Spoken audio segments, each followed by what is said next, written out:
Hello दोस्तों, कैसे हो आप लोग? आई होप सब ठीक ही होंगे। तो आज हम पढ़ेंगे आर्टिकल 128 से 140 तक। तो चलिए शुरू करते हैं। आर्टिकल 128 में क्या है? भारत के मुख्य न्यायाधीश को राष्ट्रपति की पूर्व सहमति से सुप्रीम कोर्ट या हाई कोर्ट के रिटायर्ड जजों को अस्थायी रूप से सुप्रीम कोर्ट में न्यायाधीश के रूप में बैठने और कार्य करने का अधिकार देता है। यानी कि अनुच्छेद 128 कहता है कि जो सुप्रीम कोर्ट या हाई कोर्ट के रिटायर्ड जज हैं उनको भी उनसे भी सेवा ली जा सकती है।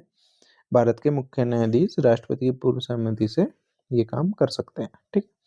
अनुच्छेद 129, सुप्रीम कोर्ट एक अभिलेख न्यायालय होगा और उसे ऐसी शक्ति प्राप्त होगी जिसमें समय की अवमानना, ठीक है, जो बात नहीं मानते उसके लिए दंड दे सकते हैं।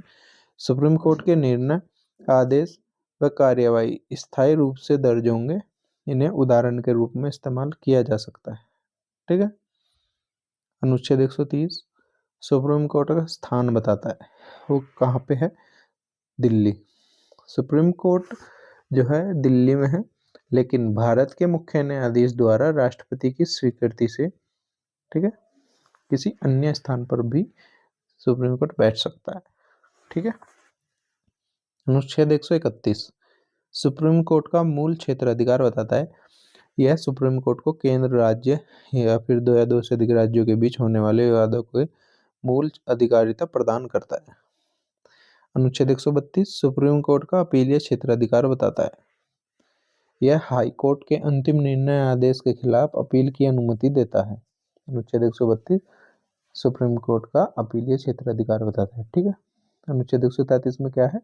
हाई कोर्ट के किसी निर्णय या आदेश के खिलाफ यदि उसमें कानून का महत्वपूर्ण प्रश्न शामिल हो तो सुप्रीम कोर्ट में अपील की जा सकती है। ठीक। हाई कोर्ट के किसी निर्णय या आदेश के खिलाफ यदि उसमें कानून का महत्वपूर्ण प्रश्न शामिल हो तो सुप्रीम कोर्ट में आप अपील कर सकते हो अनुच्छेद 133 के तहत। अनुच्छेद 134 में है, सुप्रीम कोर्ट को हाई कोर्ट के आपराधिक मामलों में दिए गए निर्णय, आदेशों और दंडादेशों के विरुद्ध अपील सुनने की शक्ति देता है। यानी कि अनुच्छेद 134 कहता है कि सुप्रीम कोर्ट हाई कोर्ट के जो कि आपराधिक मामलों में जो निर्णय आदेश दिया है या कोई दंड सुना है तो उसके विरुद्ध अपील सुप्रीम कोर्ट सुन सकता है। अनुच्छेद 135, सुप्रीम कोर्ट को वे सभी अधिकार और शक्तियां प्रदान करता है जो 1935 के एक्ट के तहत संविधान लागू होने से पहले संघीय न्यायालय के पास थी। अनुच्छेद 135, सुप्रीम कोर्ट को वे अधिकार और शक्तियां प्रदान करता है जो 1935 के एक्ट के तहत संविधान लागू होने से पहले संघीय न्यायालय के पास थी। ठीक है। अनुच्छेद 135 नहीं, ये जो है 1935 के एक्ट के तहत ही संविधान लागू होने से पहले संघीय न्यायालय के पास थी। अनुच्छेद 136 क्या है? अनुच्छेद 136 में है कि सुप्रीम कोर्ट को भारत के किसी भी न्यायालय या न्यायाधिकरण के खिलाफ अपील करने के लिए विशेष अनुमति देने का अधिकार देता है। इसे विशेष अनुमति याचिका कहा जाता है।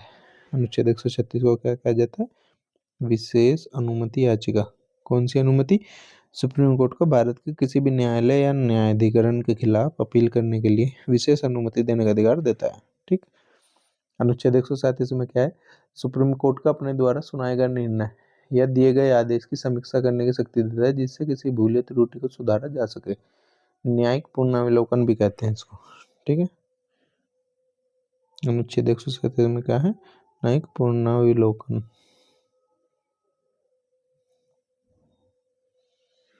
जिससे किसी भूल या त्रुटि को सुधारा जा सके सुप्रीम कोर्ट अपने निर्णय आदेश की समीक्षा कर सकता है। अनुच्छेद 138, सुप्रीम कोर्ट के अधिकार क्षेत्र के विस्तार से संबंधित है जो संसद को संसूची के विषयों पर या सरकारों को विशेष समझौतों से न्यायालय की शक्तियां बढ़ाने की अनुमति देता है। ठीक। यानी कि सुप्रीम कोर्ट के अधिकार क्षेत्र के विस्तार से संबंधित है अनुच्छेद 138। अनुच्छेद 139 क्या है? संसद कानून बनाकर सुप्रीम कोर्ट को और शक्तियां दे सकती है। यानी कि अगर कोई और भी शक्तियां देना चाहती है तो संसद कानून बनाकर, ठीक है, सुप्रीम कोर्ट को और शक्तियां दे सकते हैं अनुच्छेद 139 के तहत। और 140 में क्या है? सुप्रीम कोर्ट को सहायक शक्तियां प्रदान करता है ताकि वह अपने कार्यों को बेहतर ढंग से कर सके। ठीक। सहायक शक्तियां मिली है 140 से ताकि वह अपने कार्य को बेहतर ढंग से कर सके सुप्रीम कोर्ट। तो चलिए दोस्तों, मिलते हैं नेक्स्ट क्लास में। Bye bye.